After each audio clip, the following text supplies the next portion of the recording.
Hello and welcome to Glasgow Rangers Nation. I'm your host, Owen James, and this is all your latest Rangers news. What have we got for you today? We've got Ryan Kent. Yes, that man again. Not Roy Kent, remember that. We've got fitness injuries, news about that, news about what Philippe Clement had to say about the players returning, the players not returning, and a look over that news, obviously ahead of Killy on Sunday. A game that will be tough at Rugby Park. Always tough on that hideous plastic monstrosity of a pitch that Kilmarnock call home. Certainly, a big game. And also the fact that there is a absolutely fascinating tie happening in the SPL today. Yes, that's right. Fascinating tie indeed. What's the game? Here we go. 3 o'clock today, Aberdeen versus Celtic at Parkhead. What will Aberdeen do? Will they do their usual of laying down and dying in front of Celtic? Or will they actually come and, with new manager Jimmy Thielen, actually have a go at them and actually give them a game of football? 2 unbeaten teams in Scotland. A draw will be a great result for Rangers. But also, I think the more likelihood is that Celtic will probably smash Aberdeen. Well, we'll wait and see for that one. Anyway, let's talk a little bit of Rangers. Let's talk a little bit of, first of all, we've got some more news about Ryan Kent. Oh, hang on for some news, good news. Some good fitness news. Yes, that's right. Some positive fitness news about Rangers. I know. Please don't faint. Please don't fall over. Don't reach for the drink yet. It is genuine, real, positive fitness news about Rangers. I mean, I couldn't believe it when I read it. Couldn't believe it when I heard it. I actually nearly passed out.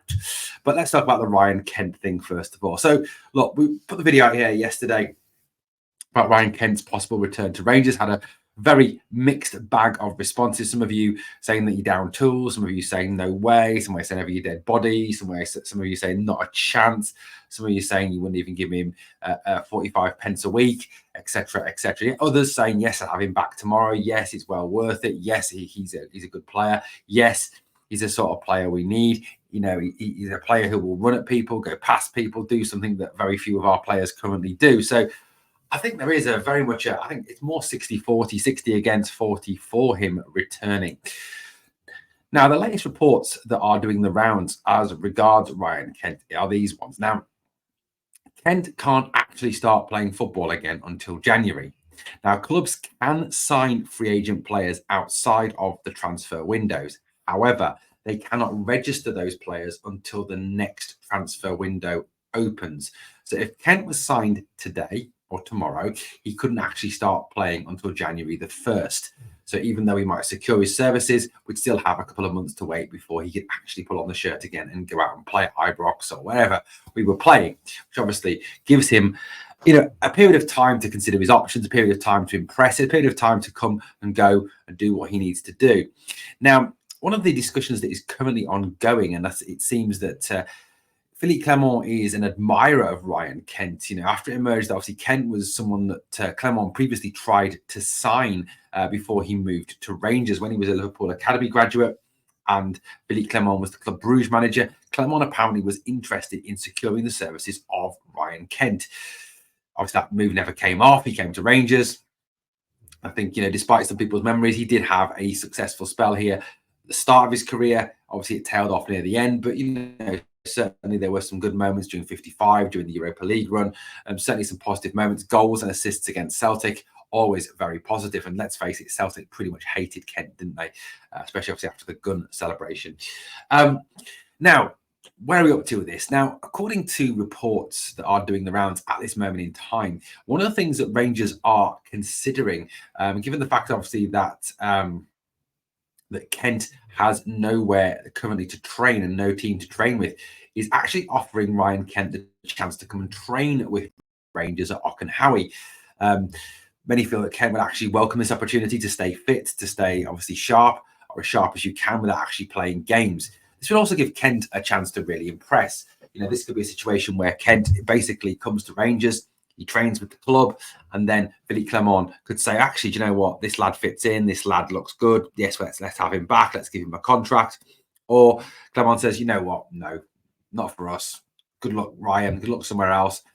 At least you've done some work. At least you've done some fitness. And we obviously help him out to some degree. He helps us out to some degree. There is that kind of mutual, obviously, chance. Now, look, I think if it is that no other clubs want him, if the the talks of Lazio and Burnley and Leeds and other clubs are not true, then I don't see why we couldn't offer him a chance to come and train with us at very least, so that Clement can run his eye over him. I think one of the things we've got to get away from is the Ryan Kent we saw at the end of his career. Now, I got criticised yesterday because I said that, people said I've slated Tav, I've slated Goldson, etc., etc. But here I am championing Ryan Kent. I'm not championing Ryan Kent in any stretch of the imagination. I'm merely stating that, look, at this present moment in time, Rangers are in a position where we don't have a fantastic amount of money. We don't have the ability to go and splash the cash on a large number of players in January. There's no chance we can go and sign, I don't think, a top winger with experience, a top six with experience, a top striker with experience, possibly another centre-back with experience. It's just not going to happen. Possibly even another central midfielder. We don't have that kind of money. Now, if Kent could be given a short-term contract, at least until the end of the season, it would, yes, paper over the cracks to some extent, but it would at least paper over them until the end of the season, when then in the summer, we can then go and actually look at the wingers we actually want to bring to the club and the talent that we actually want to get into the club. Now, people have also said, well, how does that fit the trading model? Well, it doesn't. But as Coppen said, it's not every signing is going to be for the trading model. It's around 80% of the signings will be sold on and will be part of the trading model, leaving 20% being those experienced players who will come in and make a difference instantly to the team. Now, if you look at what we've currently got on the left-hand side, the left wing, okay? Now, I know some people have argued that Hjefte could be played further forward, but I genuinely don't think Clement does that. I think he sees him as a left-back and a left-back only now from now on. Yes, he has used him at left wing, but I think going forward, he will use him as a left-back. So what have we got there at the moment? We've got Rabbi Matondo. We've got Oscar Cortez. Now, Oscar Cortez faces, according to Philippe Clement today, several weeks still on the sidelines with injury and is not anywhere near returning to the first team. And given his past injury record at Rangers, which is very poor, there's no guarantee that when he does return, that he will return for any extended period of time.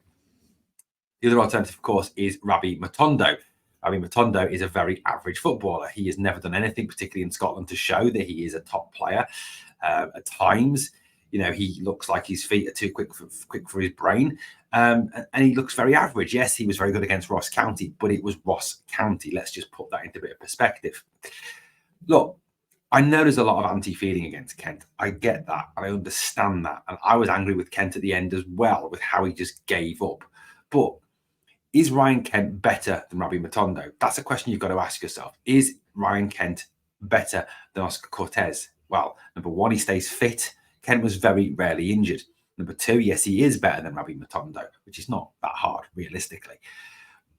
Is it a short-term measure that, we've got to look at in terms of be pragmatic, look at the situation logically? Like I said, can we afford in January to go and get a six, a striker, a midfielder, a defender, possibly another winger, possibly a right winger? Can we afford all these different players? No, not really. Now, given the fact as well that we've invested money in the left side already, in Hjefte and Ridvan, and we've got Fraser, we've got Cortez, we really want to be going and splashing a lot of cash on a left-sided player when Bayrami can play out there as well, and the right is more a actual genuine need. Cherny's only on loan and he's not that great. McCausland obviously is another option. He's out this weekend with injury, and that's not a long-term thing, but I'm just saying, McCausland realistically does have a lot of development still to undergo. So, someone like Kent could be a good short-term measure on the left until we get Cortez back, until we, come up with a solution on the left-hand side and enable us to go back by a right winger in January. It's like I said, it's a short-term measure to fill a gap that isn't really a gap, so we can address other more pressing needs on the team. I think we've got to try and think away from what your thoughts and feelings are on Ryan Kent. I actually think if Kent came in, he would come in with a drive to succeed, to prove people wrong, given what was said at the end of his time at Rangers. Look, guys, you may still disagree, and that's absolutely fine, but that's what's currently being said and currently being reported. Right, positive injury news. That's right, positive injury news. Danilo, yes, another Mr. Glass, is back in full training and is in contention for the matchday squad on Sunday against Kilmarnock. Now, it's very unlikely that he will start, because I don't think Clermont's going to want to take a risk on him on that hideous monstrosity of a pitch from the off. But having him there, bringing him back, he has played only once this season, but did score in that game. Look, whatever you think of Danilo and his injuries, he is a very talented striker. His past history at Feyenoord shows you that. Go back and look at the guy's goals per minute ratio, the goals per game ratio, his XGs, etc., in his time at Feyenoord. They are very, very good. His movement is good. His movement is better than Dessa's. He is quicker than Dessa's. He's younger than Dessa's. You know, realistically, he was signed as the #1 striker. Now, people have automatically written him off, as some Rangers fans will do. But can we really write off a player that we've never seen for an actually elongated period in the first team? No, we can't. I mean, yes, a lot of that is down to his injuries. Some of those injuries have been exceptionally unlucky, and have not actually been because he's injury prone. They've been because he's took a kicking from somebody. Look, we play in a league where we come up against teams who, you know, basically come out to kick the crap out of you, that would actually embarrass a pub team on a Sunday. I mean, some of the tactics that are sometimes played by the likes of St Johnstone, likes of Livingston, for example, you know, would embarrass a pub team in the way they play. You know, they really would, with this kick the crap out of Rangers until the Rangers either submit or have no players left that can actually run in a straight line. So that's pretty much disgraceful. But, you know, Danilo being back is a positive. It gives us another option. Now, with the fact we can't move from the striker until January, we can't bring in anybody else. Even if we do bring someone else in, if they're coming from outside Scotland, they'll take time to settle. At least Danilo has sort of settled into the Scottish game, understands the game, understands the squad, understands the players, and brings that extra option. Yes, it may not be perfect. Yes, it may not be ideal, but we are dealing with real scenarios at this moment in time. Having Danilo back, I think he's going to be a very big positive for the team. Ridvan is also back in training, but will not be back for this week's game, but could be available for Thursday or even next weekend, next Sunday.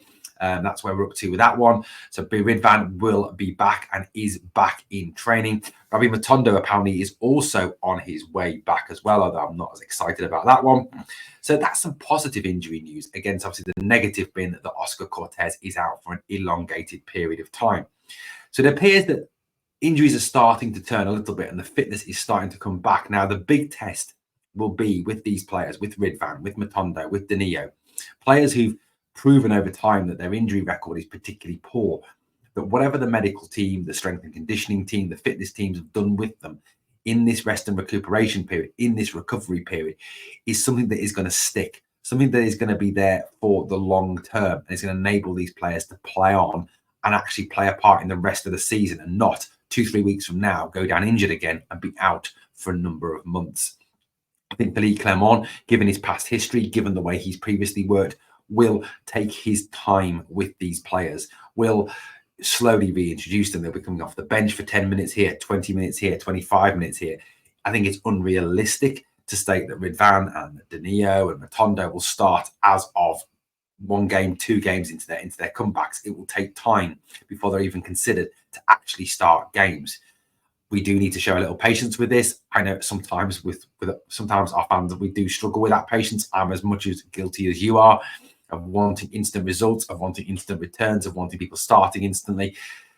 It needs to be patient now. We need to bring these guys back gently and bring them back into the team gradually, or else we're going to face a situation where in 2 weeks' time we're going to be sitting here talking about another injury to Ridvan, another injury to Danilo, and yet another injury to Rabbi Matondo. Something we don't want if we're going to remain competitive up until the January transfer window reopens, given Niels Koppen his opportunity to rebuild the squad and continue that rebuild, which we know is going to take more than 1, 2, 3 windows. It could even take 4 windows. It could take a number of windows to get this squad right, 100% right. Not 100% competitive. I still think we can do enough to be competitive and stay competitive in this league and contend, but long term, it's going to take time to set the trading model up and to get this team fully competitive. I think we forget there was a lot of damage done in the past by bad decisions made by the board, bad decisions made by Ross Wilson, bad decisions made by Michael Beale. Guys, I'd love to know your thoughts on where we're up to, about the injury news, about the Ryan Kent situation, about all those things. Obviously, please drop me a comment, drop me a share, drop me a like on the video. All these things help to raise the channel, guys. Look, it hasn't been a great month for the channel. The channel's done really badly this month. I'll be absolutely honest with you, really, really badly. The views are not great. Channel's not making a great deal of money at the moment.